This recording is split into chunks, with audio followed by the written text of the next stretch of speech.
Hi, నా పేరు ఫణీంద్ర వర్మ. భారతదేశ నడిబొడ్డులో అంటే ఢిల్లీలో గత 35 రోజులుగా స్టూడెంట్స్ నిరసన కొనసాగుతూ ఉంది. ఇది చరిత్రలో నిలిచిపోయే ఉద్యమంగా మారుతుంది అనేది నా ఉద్దేశం. నేను ఎందుకు అలా అనుకుంటున్నాననే చెప్తాను. బాధ్యతతో కూడుకున్న పదవిలో ఉండి ఒక సుప్రీంకోర్టు న్యాయమూర్తి మాట్లాడిన మాటల వల్ల ఒక ఇన్స్టాగ్రామ్ పేజ్ క్రియేట్ చేయబడింది. అయితే ఇది ఎంత వైరల్ అయిపోయిందంటే, ఒకవేళ జనానికి ఇప్పుడున్న గవర్నమెంట్ మీద, నేషనల్ గవర్నమెంట్ మీద ఇంత అసంతృప్తి ఉందా అని మాట్లాడే అంత. ఈ వెబ్ పేజ్ పేరు కాక్రోచ్ జనతా పార్టీ. ఇందులో గొప్పతనం ఏముందంటే, మన ప్రధాన నేషనల్ పార్టీ అయిన బీజేపీకి కూడా ఇంటర్నెట్లో 95 లక్షల మంది మాత్రమే ఫాలోవర్స్. కానీ 2 నెలల ముందు మాత్రమే క్రియేట్ చేయబడిన ఈ ఒక్క వెబ్ పేజ్కి దగ్గరగా 2,25,00,000 మంది ఫాలోవర్స్ రీచ్ అయ్యారు. ఒక్కసారి ఆలోచించండి, వీళ్ళ ఫాలోవర్స్లో 1% అంటే 2,25,000 మంది ఒక్కసారిగా రోడ్ల మీదకి వచ్చి నిరసన వ్యక్తం చేస్తే దేశం పరిస్థితి ఏమవుతుంది అని. కానీ ఈ కాక్రోచ్ జనతా పార్టీ అనేది ఒక వెబ్ పేజ్ మాత్రమే. ఇది అధికారికంగా ఎటువంటి పార్టీగా రూపొందించబడలేదు.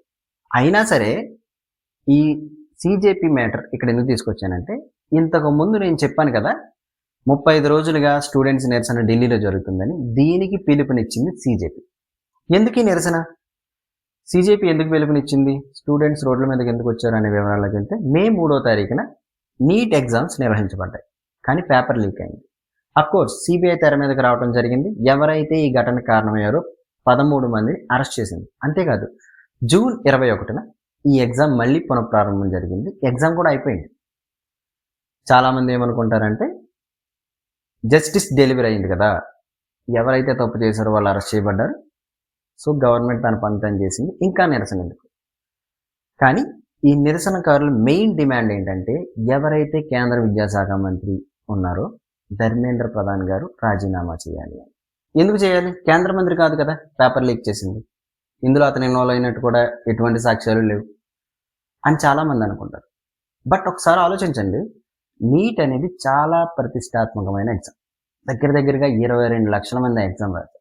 అంతేకాదు, ఈ క్రైసిస్ వల్ల 20 మంది స్టూడెంట్స్ ఆత్మహత్య చేసుకుని చచ్చిపోయారు. ఆ 20 మంది ఊరికినే చచ్చిపోరు కదా, వాళ్ళకి తెలుసు వాళ్ళు ఎగ్జామ్ బాగా రాశారు అని, వాళ్ళు నిజాయితీగా ఉన్నారని. అందువల్లే కదా వాళ్ళు చచ్చిపోయారు.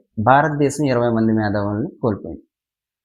ఎప్పుడైనా సరే ఇటువంటి సిచ్యువేషన్ జరిగినప్పుడు గవర్నమెంట్ తన క్రెడిబిలిటీ నిలబెట్టుకోవడం కోసం ఎవరైతే ఆ సంస్థకి అధిపతి అయ్యారో వాళ్ళని రాజీనామా చేయించడం అనేది సబబే అన్న ఉద్దేశం. నా మట్టుకు నేను బీజేపీ సపోర్టర్. వాళ్ళ సిద్ధాంతాలు నాకు నచ్చుతాయి. వాళ్ళ అడ్మినిస్ట్రేషన్ వల్లే భారతదేశానికి అంతర్జాతీయ రిలేషన్స్ ఇంప్రూవ్ అయినాయి అని, బయట దేశాల్లో భారతదేశానికి విలువ ఉన్నదని గట్టిగా నమ్ముతాను. కానీ ఈ విషయంలో నేను కంప్లీట్గా స్టూడెంట్స్కి మాత్రమే సపోర్ట్ చేస్తాను. నేనేమనుకుంటానంటే, పూర్తి న్యాయం స్టూడెంట్ వైపునే ఉందని గట్టిగా నమ్ముతాను.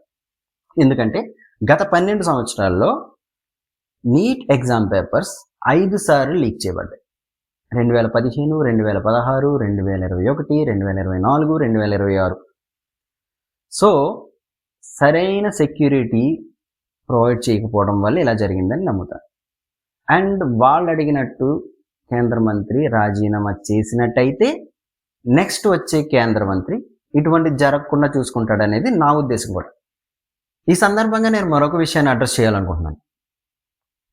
జూన్ 20వ తారీఖున స్టూడెంట్స్ నిరసన మొదలు పెడితే జూలై 20వ తారీఖు వరకు ఎటువంటి మెయిన్ మీడియా కవరేజ్ దొరకలేదు. ఎందుకంటే ఎటువంటి ఘర్షణ లేకుండా వాళ్ళు కవర్ చేయరు. Just pity of them.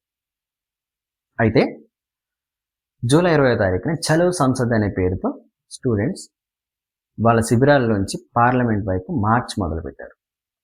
పోలీసులు ఖచ్చితంగా కంగారు పడతారు. వాళ్ళిద్దరి మధ్యన ఘర్షణ జరిగింది. పోలీసులు లాఠీచార్జ్ చేశారు, బాష్పవాయు ప్రయోగించారు. చాలామంది ప్రతిపక్ష నాయకులు ముక్కుపచ్చలాడిన పిల్లల్ని కొట్టారు అన్నారు. నేను ఖచ్చితంగా యాక్సెప్ట్ చేయను. నేను ఖచ్చితంగా పోలీసులకి సపోర్ట్ చేస్తాను. ఎందుకంటే ఒక్కసారి ఆలోచించండి, స్టూడెంట్స్ పోలీసుని క్రాస్ చేసి పార్లమెంట్లోకి ఎంటర్ అయితే, ఇంతకుముందు బంగ్లాదేశ్ ప్రజలు పార్లమెంట్లోకి ఎంటర్ చేసిన పని ఏంటి? సెల్ఫీలు తీసుకోవడం. ఇది ఖచ్చితంగా భారతదేశానికి పెద్ద మచ్చగా మారుతుంది. ఒక అరాచకమే జరిగినట్టే. మీరే ఆలోచించండి. ఏదైనా ఒక పార్టీలో ఉన్న కార్యకర్తలను విమర్శించడంలో ఎటువంటి తప్పు లేదు, ప్రశ్నించాలి, అది మన హక్కు కూడా. కానీ పార్లమెంట్ అనేది ఒక వ్యవస్థ. ఈరోజు బీజేపీ కూర్చోవచ్చు, అంతకుముందు కాంగ్రెస్ కూర్చోవచ్చు, లేదంటే నెక్స్ట్ సీజేపీ రావచ్చు, ఏదైనా రావచ్చు. పార్లమెంట్ అయితే మారదు కదా. కానీ పార్లమెంట్ ముట్టడి అనేది ఒకవేళ నిజంగా జరిగి స్టూడెంట్స్ కనుక కొద్ది ముందుకు వెళ్ళి లోపలికి వెళ్ళినట్టయితే అది భారతదేశ చరిత్రలో తీరని మచ్చ అయ్యేది.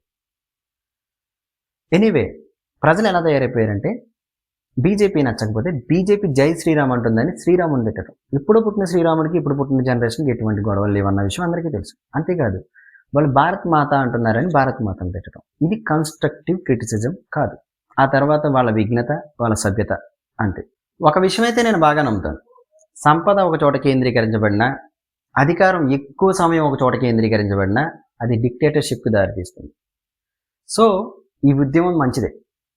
నేను చాలా హ్యాపీ ఫీల్ అవుతున్నాను స్టూడెంట్స్ ఈ ఉద్యమం చేస్తున్నందుకు. ఏవైతే స్టూడెంట్స్ మెయిన్ డిమాండ్స్ ఉన్నాయో అవి ఖచ్చితంగా నెరవేరాలని మనస్ఫూర్తిగా కోరుకుంటున్నాను. జై హింద్.